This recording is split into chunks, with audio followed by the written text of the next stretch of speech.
What can Venmo teach us about real estate marketing? I recently read an article where Venmo was targeting teens, and it got me thinking a lot about what we can learn from these large companies and these large organizations around how to do effective real estate marketing. See, I was having a conversation with one of our clients the other day, Mike, and Mike told me that he met with a first-time home buyer, and before meeting with the first-time home buyer, before using the game plan frame, the first-time home buyer, the daughter, had asked if it was okay if she brings her father into the meeting. And he said, absolutely, that's no problem. So they sat down and they had a conversation, and he walked her through the top 3 things she needs to consider in order to win in the market when she is ready to buy. And through that conversation, she was actually able to connect Mike with the father, and the father was actually looking to list his home, and he had a bunch of other properties that he was looking to sell. But it was through that conversation with the daughter that led to a conversation with the father. When I was reading this Venmo article and thinking the other day about how to effectively market, it made me realize that these large companies, these large organizations realize that there are multiple ways that they can get to the end consumer and that they can build their business. For example, Venmo has created debit cards for teens that is attached to the family's account,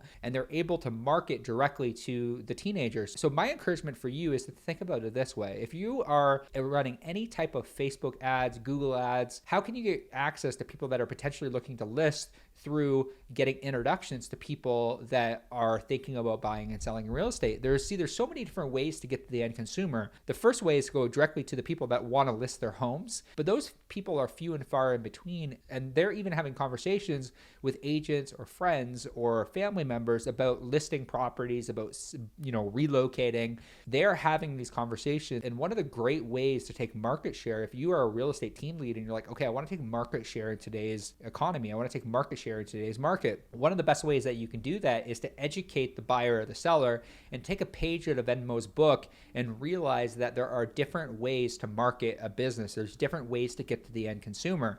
And this is the beautiful thing about running Facebook ads, is Facebook ads and Instagram ads and TikTok ads, they're all branded and interrupted marketing that can allow you to get in front of somebody that can then create a connection for you. And I think that we're so short-sighted in real estate. We make short-sighted decisions where if you look at a company like Venmo that is saying, hey, we're going to be in business for the long term, we're going to be business for life.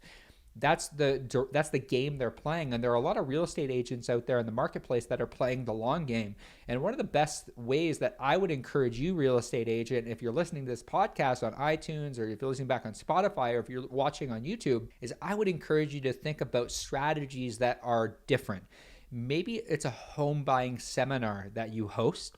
And in that home buying seminar, you bring everyone, you invite everyone. It's specifically for home buyers. Or when you have that conversation with the home buyer belly to belly, face to face, asking the question, do you know anyone else that might find this information useful?